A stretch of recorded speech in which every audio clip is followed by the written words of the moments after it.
I just love looking out here. You can see clear across the canyon.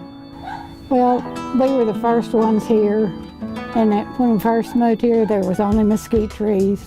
Suzanne Rogers has multiple sclerosis. She and her husband, Gene, have been living with the disease since 1970.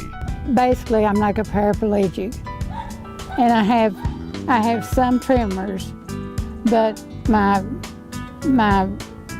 upper body's real strong.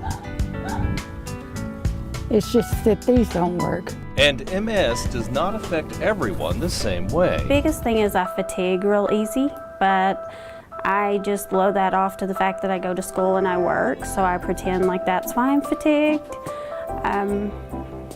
Another thing is heat. Heat kills me. Much over 80 and I can't go outside very much or for very long, so that kind of eliminates your summer activities. Lori Minasyan has had MS 9 years. She's hanging out in the MS Society office in Amarillo with Senior Development Manager April Brownlee. Oh gosh, April.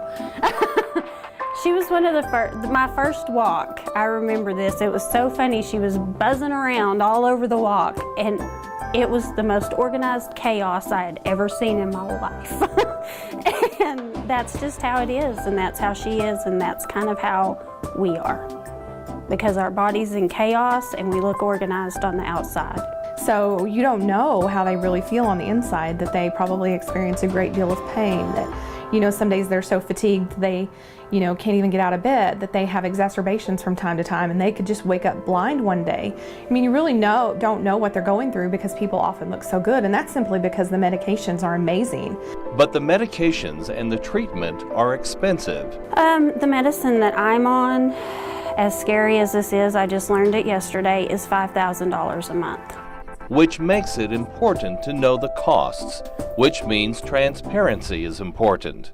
One more member of the team is Audra Rey, who recently returned from Austin. I went to visit with Senator Seliger about his support of Representative Smithy's bill, which is House Bill 1624, which will help with transparency with health insurance. These 4 women have been affected either physically or emotionally by the debilitating path of multiple sclerosis, but they've worked together for years to combat the disease. When I got it, I had to come to terms with the fact that you don't know what tomorrow holds.